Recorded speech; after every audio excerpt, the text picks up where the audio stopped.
ऐसे हुआ था मेवाड़ और मारवाड़ में सीमा निर्धारण। मेवाड़ और मारवाड़ के बीच स्थायी सीमा निर्धारण महाराणा कुंभा और जोधा के वक्त हुआ। पर इसके पीछे की कहानी बहुत रोचक है। सीमा तय करने के लिए जोधा और कुंभा के मध्य संधि हुई। जहां बबूल वहां मारवाड़ और जहां आम आंवला वह मेवाड़ की तर्ज पर सीमा निर्धारण था। क्या था बबूल और आम का अर्थ? इसे समझने के लिए संक्षिप्तता में रहते हुए इतिहास में चलते हैं।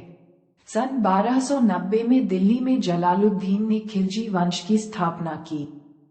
उस वक्त मध्य भारत पर कब्जा करने के लिए उसने अपने भतीजे और दामाद अलाउद्दीन खिलजी को मालवा पर आक्रमण के लिए भेजा। बाद में विंध्याचल पार कर उसने देवगिरी, वर्तमान औरंगाबाद के राजा रामचंद्र को हराया। तत्काल बाद उसने अपने श्वशुर जलालुद्दीन की हत्या कर खुद को दिल्ली का शासक घोषित कर दिया। 1310 में उसने चित्तौड़ पर आक्रमण किया। उस वक्त चित्तौड़ पर रावल रतन सिंह, पहले मेवाड़ के शासक रावल उपाधि धारण करते थे, का शासन था। सुल्तान लड़कर नहीं किंतु छलकर सफल हुआ। यहाँ पहले पद्मिनी की शीशे में शक्ल देखने और बाद में जौहर का वृतांत है। चित्तौड़ किले की तलहटी में स्थित एक मकबरे में 11 मई 1310 में चित्तौड़ फतह का जिक्र है। अलाउद्दीन ने चित्तौड़ अपने बेटे खिजर को दिया और चित्तौड़ को नया नाम मिला, खिजराबाद। यह वर्णन गौरीशंकर ओझा की उदयपुर राज्य का इतिहास में मिलता है। बाद में खिजर दिल्ली चला गया और पीछे रतन सिंह के भांजे मालदेव सोनगरा को करदाता के रूप में चित्तौड़ सौंप दिया। बाद में हम्मीर ने चित्तौड़ पर गुहिल वंश का राज पुनः कायम किया। हम्मीर सिसोद जागीर से था, सो यह वंश सिसोदिया कहलाया। हम्मीर के समय से मेवाड़ के शासकों ने राणा उपाधि को धारण किया। हम्मीर ने मेवाड़ का पुनः उद्धार किया, इडा, बूंदी आदि को पुनः जीता। हम्मीर के बाद क्रमशः उसका पुत्र क्षेत्र सिंह और पौत्र लक्ष्य सिंह राणा बना। लक्ष्य सिंह राणा लाखा के नाम से प्रसिद्ध हुआ। लाखा के वक्त जावर गांव में चांदी की खानें निकल आई और मेवाड़ समृद्ध राज्य बना। इसके बाद की घटना बहुत अद्वितीय घटी। मंडोर के राठौड़ चुंडा ने अपने छोटे बेटे कान्हा को युवराज बनाना चाहा, जो उस वक्त की शासन परंपरा के खिलाफ था। चुंडा का ज्येष्ठ पुत्र रणमल नाराज होकर राणा लाखा की शरण में मेवाड़ आ गया। रणमल के साथ उसकी बहन हंसाबाई भी मंडोर से मेवाड़ आ गई। रणमल ने बहन हंसाबाई की शादी लाखा के बड़े बेटे चुंडा से करवाने की चाह में राणा के पास शकुन का नारियल भेजा। राणा उस वक्त दरबार में थे और उन्होंने ठिठोली में कह दिया कि उन्हें नहीं लगता कि उन जैसे बूढ़े के लिए ये नारियल आया है, सो चुंडा आकर ये नारियल लेगा। मजाक में कही गई बात से लाखा के बेटे को लगा कि राणा की अनुरक्ति हंसाबाई की ओर है। उन्होंने आजीवन कुंवारा रहने और हंसाबाई का विवाह अपने पिता से करवाने की भीष्म प्रतिज्ञा की। ये भी प्रण किया कि राणा और हंसाबाई की औलाद ही मेवाड़ की शासक बनेगी। राणा लाखा और हंसाबाई के पुत्र मोकल को मेवाड़ की गद्दी मिली। मरते वक्त लाखा ने ये व्यवस्था की कि मेवाड़ के महाराणाओं की ओर से जो भी नियम पट्टे जारी किए जाएंगे उन पर भाले का राज्य चिन्ह चुंडा और उसके वंशधर करेंगे, जो बाद में सलूम्बर के रावत कहलाए। चुंडा ने मोकल के साथ मिलकर मेवाड़ को मजबूत करने में कोई कसर नहीं छोड़ी, किंतु मामा रणमल को ये डर था कि चुंडा मौका मिलने पर मोकल को मरवा देगा। उसने बहन हंसाबाई के कान भरे। हंसाबाई ने चुंडा को विश्वासघाती बताकर मेवाड़ से चले जाने का आदेश दे दिया। व्यथित चुंडा ने मेवाड़ छोड़ने का निश्चय किया, किंतु इतिहासकार लिखते हैं कि उसने राजमाता से कहा था कि अगर मेवाड़ में कुछ भी बर्बादी हुई तो वह पुनः लौटेगा। चुंडा ने अपने भाई राघवदेव को मोकल की रक्षार्थ मेवाड़ में छोड़ दिया। चुंडा के जाते ही रणमल ने अपने भांजे मोकल का संरक्षक बन गया। वह कई बार मोकल के साथ राजगद्दी पर बैठ जाता, जो मेवाड़ के सामंतों को बुरा लगता। रणमल स्वयं मेवाड़ का सामंत तो हो गया, पर उसका पूरा ध्यान अपने मूल राज्य मंडोर की तरफ था। उसने मंडोर से राठौड़ों को बुलाकर मेवाड़ के मुख्य पद उन्हें दिए।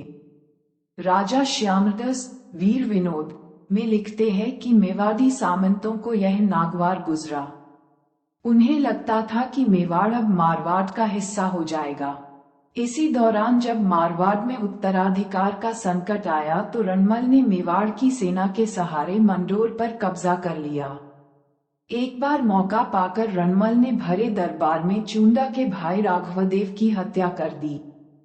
इस दौरान गुजरात के सुल्तान अहमद शाह से युद्ध के दौरान मोकल के साथ स्व राणा लाखा की पासबान रखेल के 2 बेटे चाचा और मेरा भी मोकल के साथ हुए। युद्ध जीत लिया गया, किंतु चाचा और मेरा को यथोचित सम्मान नहीं मिला। कारण था रखेल के पुत्र होना। बाद में इन दोनों ने मोकल को धोखे से मार डाला। विविध घटनाक्रम के बाद मोकल का बेटा कुंभकर्ण कुंभा राणा बना। कुंभा को भी रणमल का साथ मिला, किंतु एक बार रणमल ने नशे में किसी पासबान दासी को कह दिया कि वह कुंभा को मारकर मेवाड़ और मारवाड़ का शासक बनेगा। बात जब कुंभा तक पहुंची तो उन्हें यह नागवार गुजरा। रणमल स्थिति भांपकर चित्तौड़ दुर्ग छोड़कर तलहटी में आकर रहने लगा। इसी दौरान रणमल की हत्या कर दी गई। उसका बेटा जोधा मेवाड़ से भाग निकला। बाद में मंडोर, लूणकरणसर, पाली, सोजत, मेड़ता आदि राज्य भी मेवाड़ के अंतर्गत हो गए। ऐसे में जोधा छिपते छिपाते बीकानेर के पास जाकर छिप गया। कालांतर में राजमाता हंसाबाई ने अपने पौत्र कुंभा से भतीजे जोधा के लिए अभयदान मांगा। महाराणा कुंभा ने वचन दिया। उसी से अभय होकर जोधा ने मंडोर पुनः अपने कब्जे में किया, किंतु अभयदान के चलते वह धीरे धीरे सोजत, पाली तक बढ़ आया। किंतु जब वह मेवाड़ के परगनों पर आक्रमण करने लगा तो बात ज्यादा बढ़ गई। कुंभा वचन में बंधा था। यहाँ गौरीशंकर ओझा लिखते हैं कि एक बार जोश में आकर जोधा ने चित्तौड़ तक पर आक्रमण का फैसला लिया। वह अपने पिता की हत्या का बदला लेना चाहता था। जोधपुर के चारण साहित्य में तो यहाँ तक कहा गया है कि जोधा ने चित्तौड़ पर आक्रमण कर उसके दरवाजे जला दिए, किंतु इतिहासकार इसे सच नहीं मानते, क्योंकि उस दौर में कुंभा ने गुजरात, मंदसौर, सिरोही, बूंदी, डूंगरपुर आदि शासकों को हराया था। उस वक्त मेवाड़ की सीमा सीहोर प्र से हिसार, हरियाणा तक थी। केवल हाडोती के रावल, हाडा और मेरवाड़ा, अजयमेरू अथवा अजमेर अपनी स्वतंत्रता अक्षुण्ण बनाए हुए थे। जोधा द्वारा बार बार मेवाड़ के परगनों पर आक्रमण और कुंभा द्वारा उसे कुछ नहीं कहे जाने को लेकर दोनों पक्षों के बीच संधि हुई। इतिहासकार लिखते हैं कि इस वक्त जोधा ने अपनी बेटी श्रृंगार देवी का विवाह कुंभा के बेटे रायमल से किया। अनुमान होता है कि जोधा ने मेवाड़ से अपना बैर बेटी देकर मिटाने की कोशिश की हो, किंतु मारवाड़ के इतिहास में इस घटना का उल्लेख नहीं मिलता। मेवाड़ के इतिहास वीर विनोद एवं कर्नल जेम्स टोड में इस विवाह के बारे में लिखा गया है। बाद में इसी श्रृंगार देवी ने चित्तौड़ से 12 मील दूर गौसुंडी गांव में बावड़ी बनवाई, जिसके शिलालेख अब तक विद्यमान है। मेवाड़ और मारवाड़ में हुई संधि में सीमा निर्धारण की आवश्यकता हुई।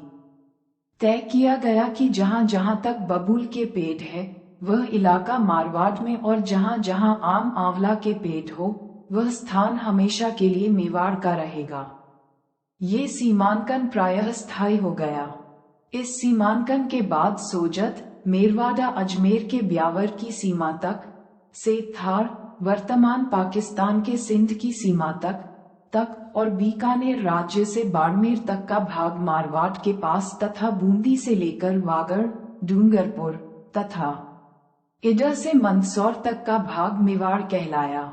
यद्यपि मेवाड़ इससे भी बड़ा था, किंतु आम्बेर, जयपुर, झुंझुनू, मत्स्य नगर, भरतपुर आदि मेवाड़ के करदाता के रूप में जाने जाते थे।